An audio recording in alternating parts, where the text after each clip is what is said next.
Good afternoon, everyone. Thank you for joining us today. We introduced two ordinances that will help support small businesses and development in our communities. First, the Department of Business Affairs and Consumer Protection's outdoor patio zoning ordinance for breweries seeks to establish a licensing framework for outdoor patios, helping dozens of breweries in Chicago. Residents and visitors alike love outdoor dining. They particularly love it in Chicago. And restaurant owners love the ability to expand their space. And so this ordinance builds upon the success of our outdoor dining program, expanded earlier this year by allowing the breweries that successfully participated in outdoor dining to apply for and maintain those outdoor patio licenses going forward. This ordinance is a no-brainer, because it's not only supported by businesses, it's supported by consumers as well. So I look forward to the passage of this ordinance, enabling breweries and restaurants to expand and continue to bring vibrancy to all of our neighborhoods. Today, we also introduced the Department of Planning and Development's Type 1 permit expediting ordinance. The proposed changes to this ordinance will provide relief for small businesses who face hurdles in the zoning process, reducing the time it takes for the zoning and approval process by approximately 4 months. It will also eliminate the Zoning Board of Appeals variation application fee as well as the administrative adjustment application fee, changes that will help business owners get started quickly and with less fees and hopefully with less stress. My office will continue working with DPD and BACP to ensure that Chicagoans and families are able to realize their dreams of owning a small business. And we will ensure that there's equitable development and economic vitality throughout all of our 77 communities. Also in today's City Council meeting, we adopted two resolutions. The first resolution honors the National Native American Heritage Month and reaffirms our city's land acknowledgement. Today and every day, the City of Chicago recognizes that our city is the traditional homeland for many indigenous cultures, and that we will not simply just celebrate their existence today, but we will make sure that we celebrate their culture within the greatest city of the world. The foundation of our city was laid by, many of you all know this, Kitty Howard of the Potawatomi. And today, we are home of the largest indigenous communities in the entire United States. These are people and they're part of a culture that have built and shaped and has enhanced our great city. So with today's resolution, we recognize and honor these pioneers and for their contributions in the past and, of course, the contributions today. Our second resolution today honors our veterans, recognizing the extraordinary service and sacrifice that members of the United States Armed Forces make. Throughout the history of our city, brave Chicagoans have served with honor and distinction in conflicts all over the world to defend our freedom and our way of life. Our Veterans Day, and through this resolution, we say thank you for their dedication, sacrifice, and heroism. To all the veterans in Chicago, thank you for your remarkable service. We will honor you this upcoming Veterans Day, and we will continue to ensure that our community is cared for throughout our entire city. And with that, I'm happy to take your questions. Mayor Mariano Giles with Univision Chicago. It seems like the purchasing of the lot on Halsted and 115th, it's been delayed. It's not going to happen in the short term. I was wondering, what's the city going to do with the people sleeping in the street with this cold weather in the meantime? Well, as you know, and thank you for raising that question, it's a good one. You know, that this crisis that we have inherited, one that is obviously tremendously impacted throughout our entire globe. As I've said repeatedly, the international and the failure of foreign policy has caused tremendous upheaval and disruption in places like Central and South America. And the sanctions, of course, that have been placed on the Venezuelan government has made that government very difficult to actually carry out its business. And as a result, there are those who are seeking asylum, not just here in the United States, but in Mexico as well.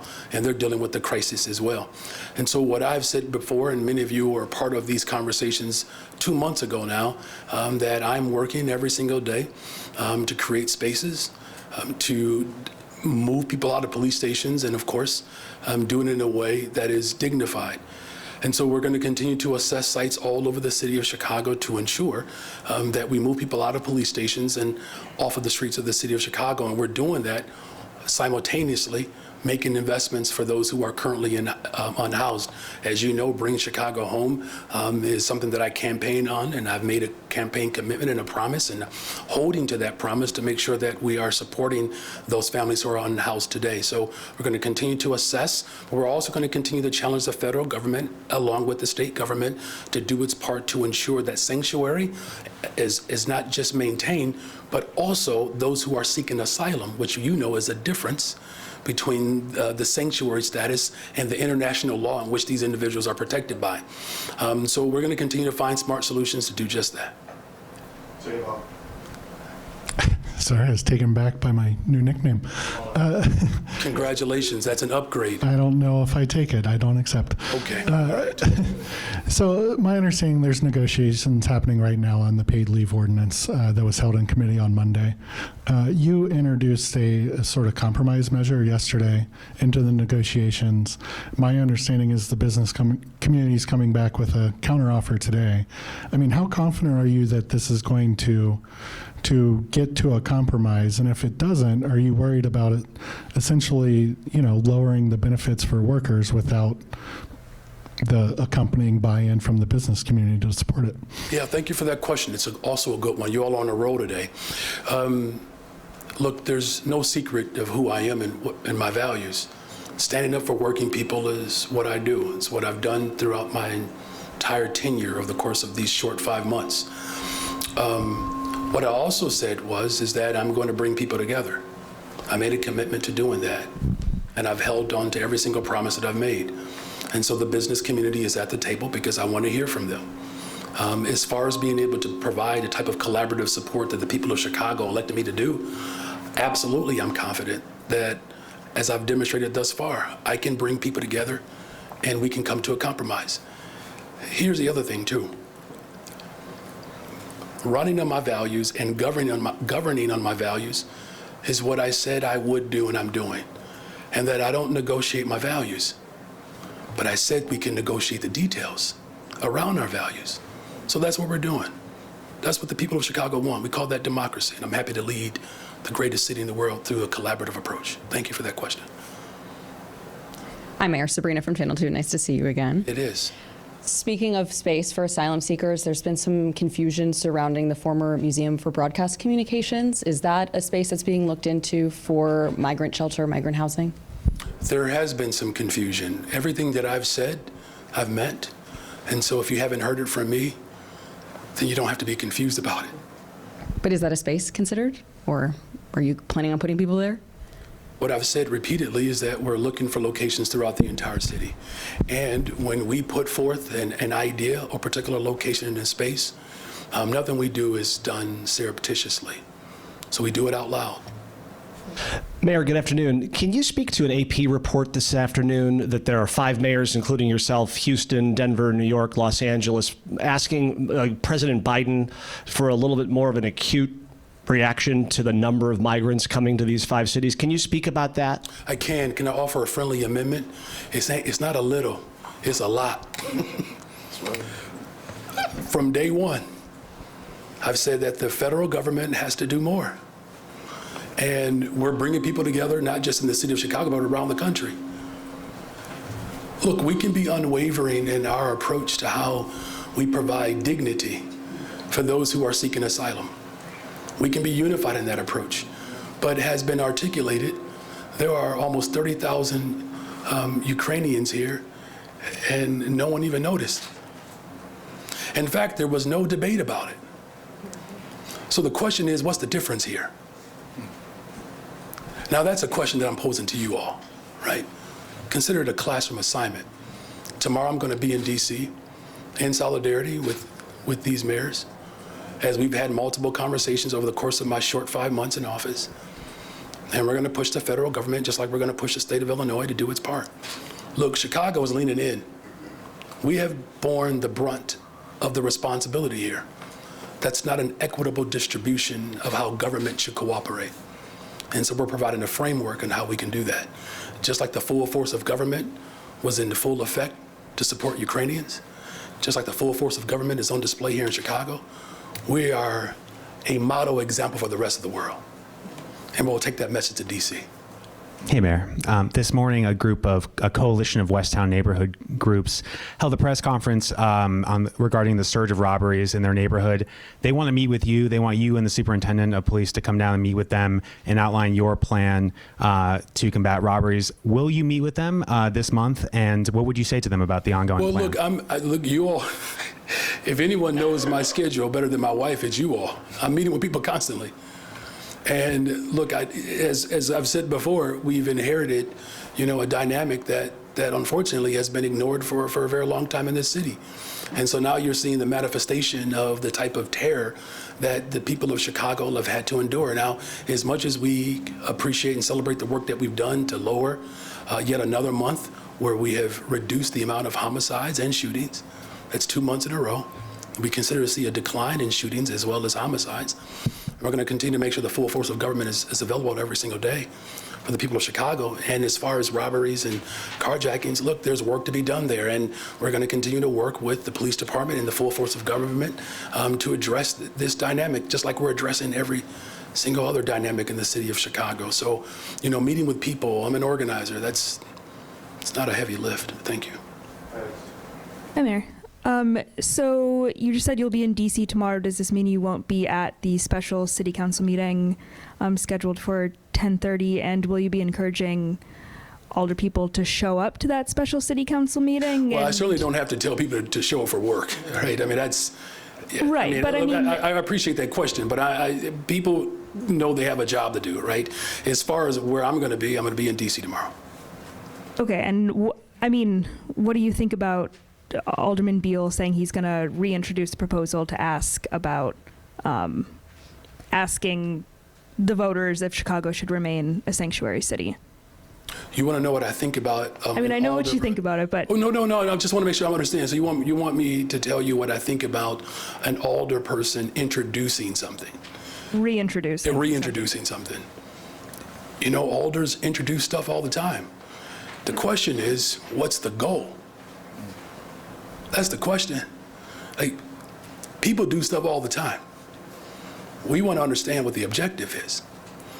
Because if the objective is to deal with the crises, which of course are those who are seeking asylum, then it's not a question of whether or not should we be sanctuary. The question then, if they're concerned about asylum seekers, the question should be, how do we influence international policy, and how do we make sure that sanctions that have been propagated against an entire nation for decades, that how do we address that? Now, look, our city has been through this before. I've shared my personal story, my personal journey. My father has the benefit of being a part of the second migration.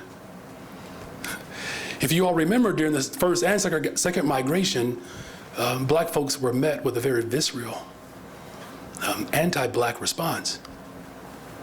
But yet here we be.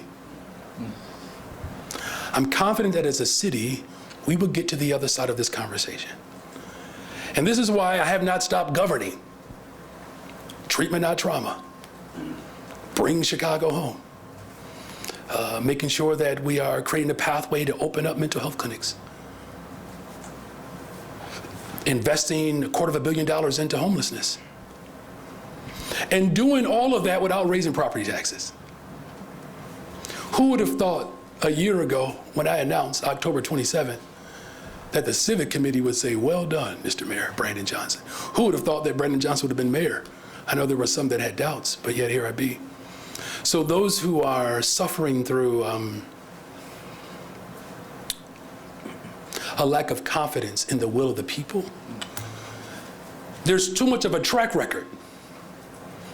Because the story of Byron Sigcho Lopez, Guatemala, Ecuador, Delia Ramirez, Guatemala, Will Hall's ancestry, South, my ancestry to South, and now you see this collective rainbow coalition on indigenous land leading the greatest freaking city in the world. So people can introduce, raise questions, but the question really is, what's our goal? What is our goal? And my goal is to build a better, stronger, safer Chicago. And we're doing just that. Hi, Mayor. Hey. I got a couple of questions that are actually kind of clarifications on things you've already addressed, but I'm not quite clear on them. The first is going back to the sanctuary city referendum. We heard a lot of debate on it on the floor today, and Ray Lopez and others saying you're basically throwing fluff referendums out there for things you should already be doing, like flood mitigation on the west side. So why push out these other referendums just to shove out debate over the sanctuary city referendum? You're coming to a conclusion that is not based on anything other than speculation. I'm asking a question about what is transpiring in the city Okay, council well, and what so, but- seems like a maneuver by your administration. Can you address that? Okay, I am addressing it. You are coming to a conclusion that is based on speculation. I never said I was shoving anything out. Did I get up and say I'm shoving something out? That's a conclusion that you're basing off of something that just doesn't exist. Well, there's only Okay, three well, referendums that can go on there. We know that. And if you put three up yourself, that means there's not room for a fourth. So, I mean, call it what you will, semantics, however you want. But it seems clear that you are going to put these other referendums out. Aren't you glad that we don't have to base on anything on what seems to be? Aren't you glad? So look, when you govern, you don't govern on what seems to be. You just don't. Did you have another question? Did. Alderman Riley said his information coming to him is that you have had members of your administration go through the Museum of Broadcast Industry or History building and are seriously considering moving ahead with that as a migrant shelter. He says with the inner Chicago being such a problematic area in his ward, he's very concerned about that. So first of all, yes or no, have you had part of your team go and look at that facility specifically, and are you seriously considering that or not? So we have looked at a variety of locations all over the city of Chicago.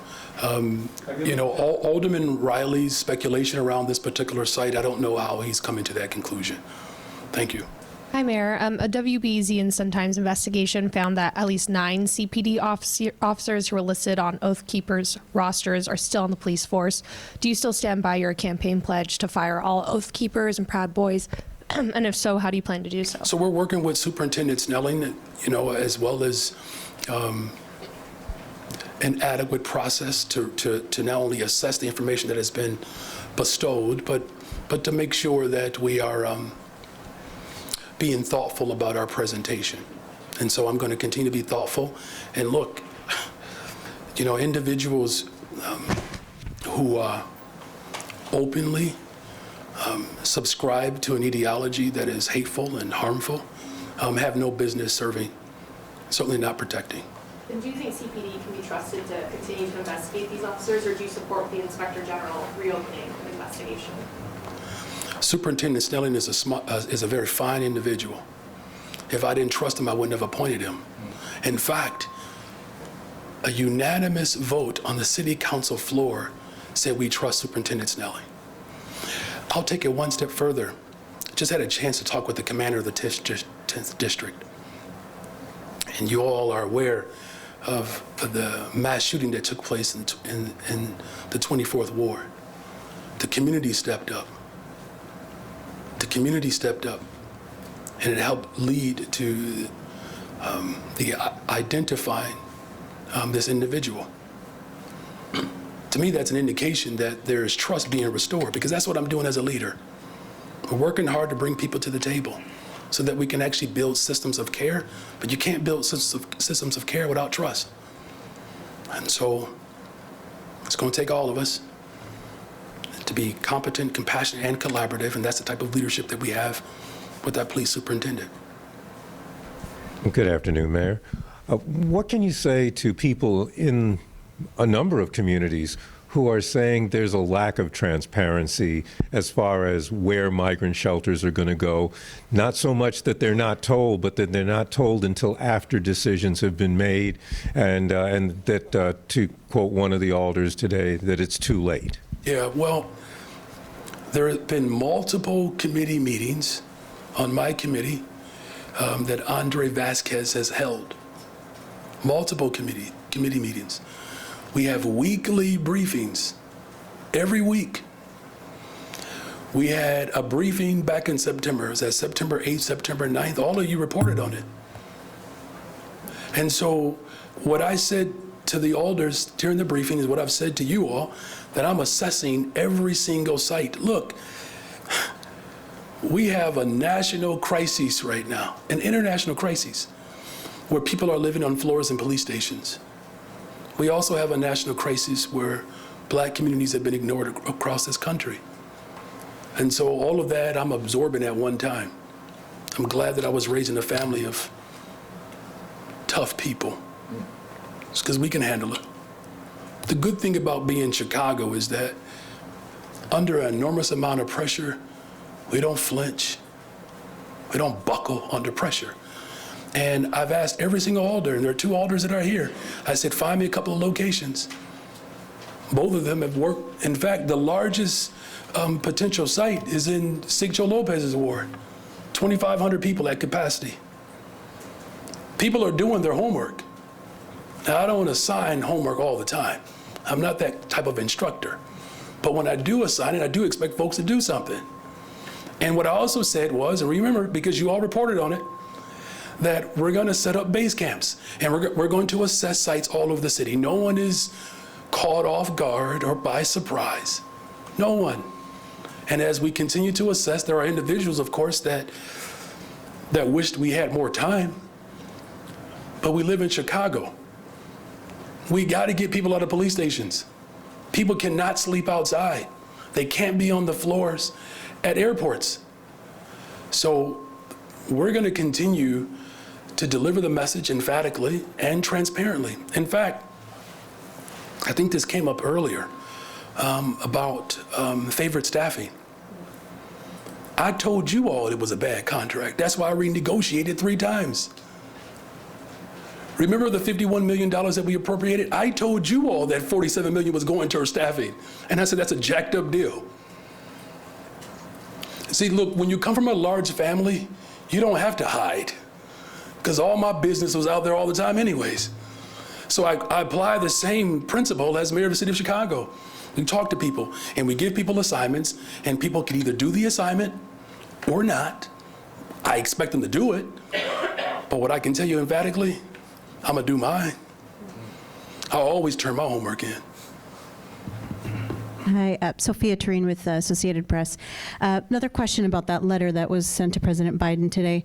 So it was, you and 4 other mayors, and some of those cities have been sending migrants to Chicago, namely Denver.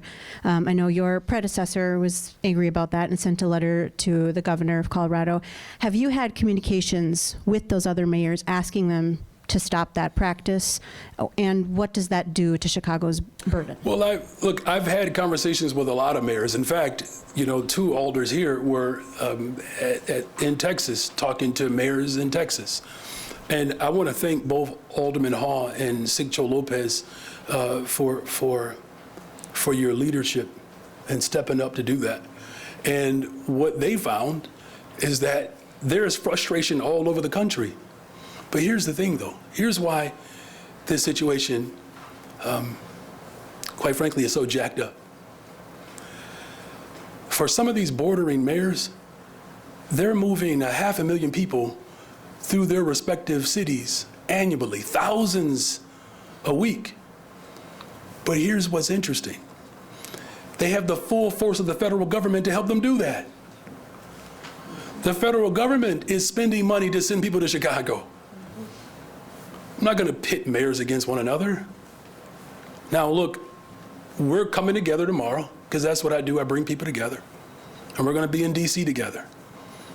Now, what I also want to note is that the country of Mexico, they're dealing with it as well. Because once they touch, these asylum seekers hit Mexico, they are protected by international law. And they start off at the southern tip of Mexico. By the time they get to the northern portion of Mexico, at the border of the United States of America, 2,500 people amassed to almost 10,000. So you have mayors across the country that are struggling with this international crisis. And we need the federal government to do more. And that's why we're going to be together on tomorrow. And Chicago, just know that as frustrating as this is right now, your brother's working hard every single day. International policy, local ordinances, and everything else in between. I've only missed a couple of soccer games this year so far, so my kids will be voting for me as Dad of the Year once again. Thank you. Hi, Mayor. Could you give us an idea of what is actually next for 115th and Halsted after today's delay? Can or will a potential base camp move forward there without council authorization of the actual land sale? So we're going to continue to work with alders because here's the thing. The land sale, just want to make sure that provides some context, is for the future development of Morgan Park. I still want that. I made a commitment to invest in Black Chicago, and I'm still committed to doing that. And so this is a great location for the type of development that this particular region of the city of Chicago deserves. I mean, it's been darn near naked for a generation now. So I understand the frustration that people have. I get that frustration. I come out of the organizing background. I know what it's like when schools are closed, mental health clinics are shut down. That's why I'm opening up mental health clinics. So we're going to continue to have conversations with alders around how we can make sure that this land sale sets us up for the type of development that needs to take place. Now, as far as the migrant base camps, we're going to continue to assess this site like we're assessing other sites. Thank you. And what's the latest on the 38th and California site? Still assessing. So I think this was raised before. Well, there are a lot of environmental dynamics in the city of Chicago that have gone unaddressed for a very long time. You know, sometimes my wife asks me, she's like, what is it like being mayor? I said, it's like an HGTV special.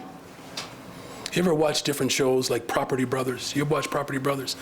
And you know how you acquire a particular property, and then it looks like this is great potential, and then you knock down a wall, and then you notice and you discover that there are dynamics that have been unaddressed. That's what Chicago is like right now. That we have this incredible edifice, but so many of our neighborhoods have been neglected that there are environmental concerns. And so I have to do my due diligence to make sure that the environmental space is palatable for such a site to exist. Thank you for that question, though. Good afternoon, Mayor. Hey. You said in September that you had a goal of moving all migrants out of police stations by winter. Now that winter is on our doorstep, do you think you might have underestimated how difficult that feat would be? And what do you think the biggest hurdle has been? Yeah, that's a fair question. Thank you, Alice, for that.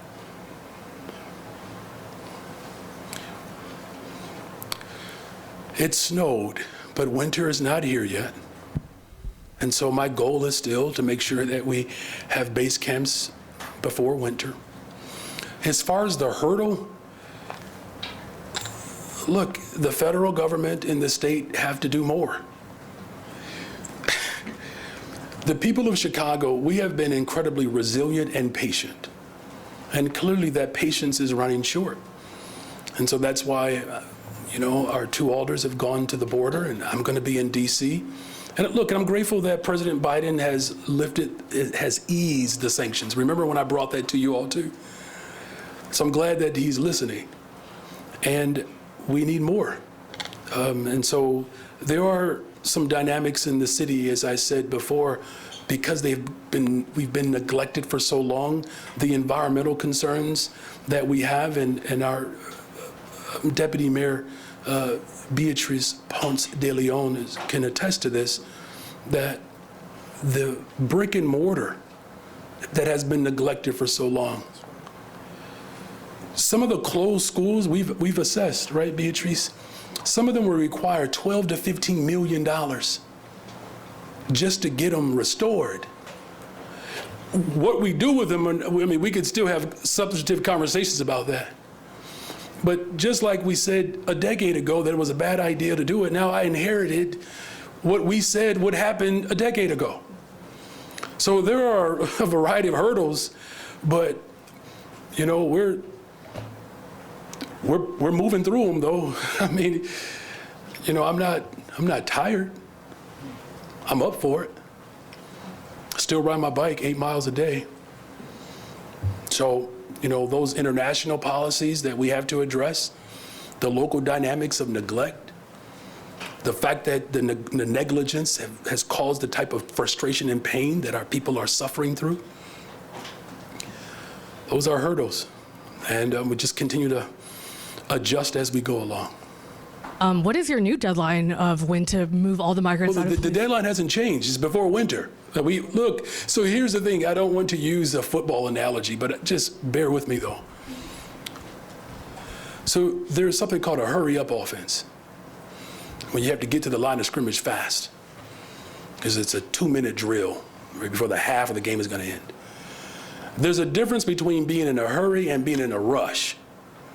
If you're in a rush, you can knock stuff over, you can miss stuff. But we do have to hurry up because the clock is ticking. It is. So I'm moving as fast as I can while also adjusting to those hurdles: environmental, international policy, local dynamics, investments that we have made a commitment to providing for the people of Chicago. And we're doing it gracefully. Don't we look so fine up here? We do. We're okay. Thank you. Mayor, hi. I don't want to misquote you, but from the other questions today about the Museum of Broadcast, it does seem as if it is in the mix. Can we just say yes or no? I don't know why it seems that way. Because you didn't say no. Did I say it was? Well, therein lies, you know? What's the definition of is? I know, right? Thank God I'm not the President of the United States. I don't have to answer that question. I mean, I think we know the definition of is and is not is. Look, we have looked through a variety of property all over the city of Chicago, as well as land. And we will continue to assess property and land that can help us address this international crisis that I inherited.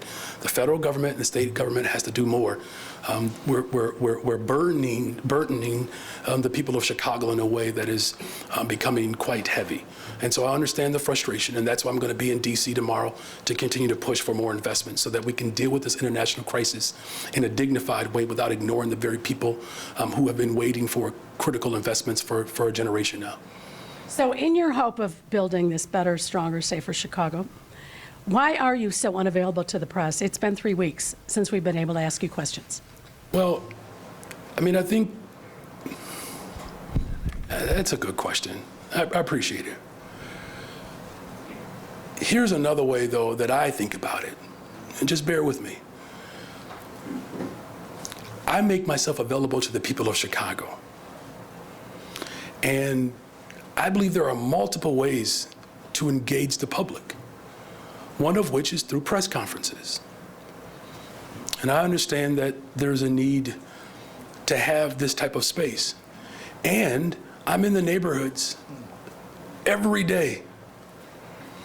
I'm talking to people every day, whether it's in person, virtually, by phone. And look, I have come to appreciate the role and the position of mayor because I get to talk to people every day. And I'm going to continue to do that.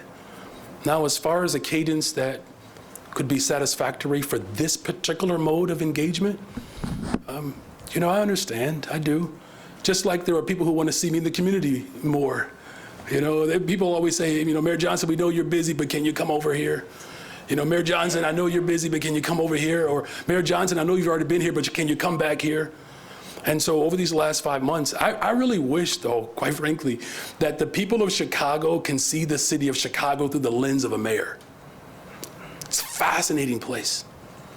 Tremendous people, great neighborhoods. And so I want this space to know that as someone who comes out of the organizing movement, that simply relying upon press conferences alone doesn't meet the entire need of how the people of Chicago want to engage with the mayor of Chicago. And here's the thing, I love it. I really do. I do. As hard as it has been at times, I love it. It's the best job one could ever have outside of teaching middle school, which, by the way, there's no better job to prepare you to become mayor of Chicago than teaching middle school in Chicago. So I appreciate the question, and I appreciate the desire for the people of Chicago to want to see me as much as they possibly can, and that's why my schedule looks the way it looks. And I'm going to continue to do that. I want to touch point with people every single day because that's who I am as mayor. To be accessible, to be available. Think about it, you all. I go from teaching middle school to an organizer to becoming mayor of Chicago with no political lineage. It is one of the most improbable dynamics probably we've seen in a generation. And so I say that with a great deal of humility. But I do recognize that the people of Chicago deserve to see their mayor in the neighborhoods, and that's why I'm in the neighborhoods. Hi, Mayor. I guess I'm in cleanup today. The Inspector General's report identified an officer who made threats to kill a former romantic partner and their family, but the police department declined to fire that officer despite the Inspector General's recommendation. Will you ask Superintendent Larry Snelling to take another look at that case? And should the department take a stronger approach to officers who are accused of domestic violence and threats against intimate partners? I really appreciate that question. You know, let me just acknowledge, first of all, that, you know, maintaining and growing community trust with the police department in the neighborhood, we have to do that. And in instances like this, it disrupts that potential. And we have to take a look at all of these different, all of these threats, as well as the toll and the stress that our police officers are enduring every single day. Look, I'm not making excuses for bad behavior. And so we have to take a closer look at these threats, absolutely, because we have to maintain and build and grow community trust. And in some communities, we just have to create trust because it doesn't even exist. You know, and, you know, I just want to note, this is why, you know, we need treatment and not trauma. We do, for everybody, because we're all impacted by it. And I'm going to continue to make sure that we push to ensure that the sanctity of life is protected and maintained. Are there other questions here? All right, well done today, you all. Sorry for being so late. Thanks for being so patient with me.